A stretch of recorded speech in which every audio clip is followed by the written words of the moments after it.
Bonjour chers étudiants, nous allons terminer le cours de la probabilité et de la statistique. Je fais un retour sur la dernière chose qu'on a faite, c'était les caractéristiques d'une variable aléatoire discrète. Et avant justement, nous avons défini qu'est-ce que ça veut dire une variable aléatoire. Et on avait dit que faire la distinction entre continue et discrète, c'est en voyant ou bien en regardant l'ensemble d'arrivées de la variable aléatoire. Autrement dit, si la variable aléatoire il prend des valeurs qui sont discrètes, ça veut dire l'ensemble est fini ou bien dénombrable, on parle d'une variable aléatoire discrète. Mais si par contre cet ensemble-là se présente comme étant un intervalle de R, on est dans le cas continu et nous focaliser sur la variable aléatoire discrète. Alors là, aujourd'hui, on va plutôt traiter, ou bien on va travailler quelques lois discrètes, classiques qu'il faut absolument connaître.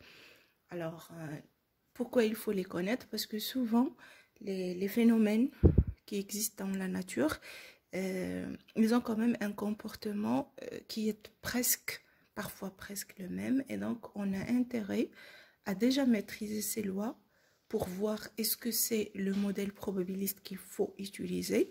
Sinon, on fait recours à d'autres méthodes mathématiques avancées. La première loi qu'on va étudier, c'est la loi de Bernoulli. Alors cette loi, elle est la plus simple puisqu'il décode une situation très facile.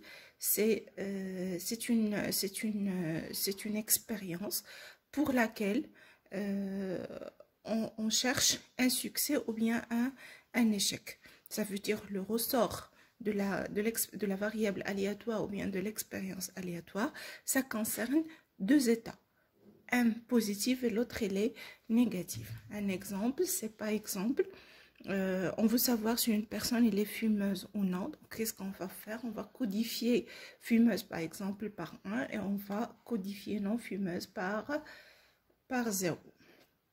Alors, cette loi de Bernoulli a des particularités. Étant donné une variable aléatoire x, bien évidemment, qui est une variable discrète, on dit que x suit une loi de Bernoulli de paramètre p. P, c'est une valeur comprise entre 0 et 1 largement. Si, premièrement, il prend deux valeurs, 0 et 1, bien évidemment, et la loi est donnée par la probabilité pour que la variable aléatoire prenne la valeur 1, c'est égal à petit p. Et donc, la probabilité pour la variable aléatoire prend la valeur 0, c'est exactement 1 moins p. D'autres caractéristiques, bien là, on va prendre un exemple. Alors, si on joue à pile ou face une pièce de monnaie et on désigne la variable aléatoire x, c'est le résultat de l'expérience aléatoire. Alors, on peut dire dans ce cas-là que cette variable aléatoire, il suit la loi de Bernoulli. Le oméga x, ça veut dire l'ensemble d'arrivées de la variable aléatoire, ça va être pile ou face. Donc, je peux la codifier facilement par 1 et 0. Et la loi de probabilité de x, il va être la probabilité pour avoir pile, c'est égal à p. Et la probabilité pour avoir face, c'est égal à 1 moins p. On remarque très bien que p de x est égal à pile plus p de x est égal à face est égal à 1. C'est très important pour pouvoir parler d'une loi de probabilité. Et si jamais on est dans un cas où la pièce de monnaie n'est pas truquée, on parle d'une variable de la valeur 1,5. D'accord? P, je peux la prendre comme étant 1,5. Maintenant, un théorème important. La loi de Bernoulli est une loi de probabilité. La démonstration est la suivante. Je trouve la probabilité de x est égale à 1 qui est égale à petit p et la probabilité de x est égale à 0 qui est égale à 1 moins p. Ils sont toutes les deux positives. Et après, si je fais la somme, ça donne exactement 1. Un autre théorème, ça concerne plutôt l'espérance et la variance. Alors, pour une loi de Bernoulli de paramètre p, l'espérance est égale à petit p à 100 paramètres. Si on fait une vérification mathématique en utilisant la formule de l'espérance, on trouve qu'exactement c'est égal à petit p. Pour la variance, par contre, c'est égal à p fois 1 moins p. Et la démonstration, il se fait par un calcul très facile. Donc, ce qu'il faut retenir de la loi de Bernoulli, c'est qu'il a un paramètre P qui est très important. C'est une loi qu'on l'utilise lorsqu'on veut codifier une expérience aléatoire à deux états, à deux résultats. Là, on va le considérer comme échec, l'autre, on va le considérer comme succès, d'accord? Et il faut savoir que l'espérance d'une variable aléatoire qui suit la loi de Bernoulli, c'est P, toujours le paramètre, et sa variance, c'est P fois 1 moins P.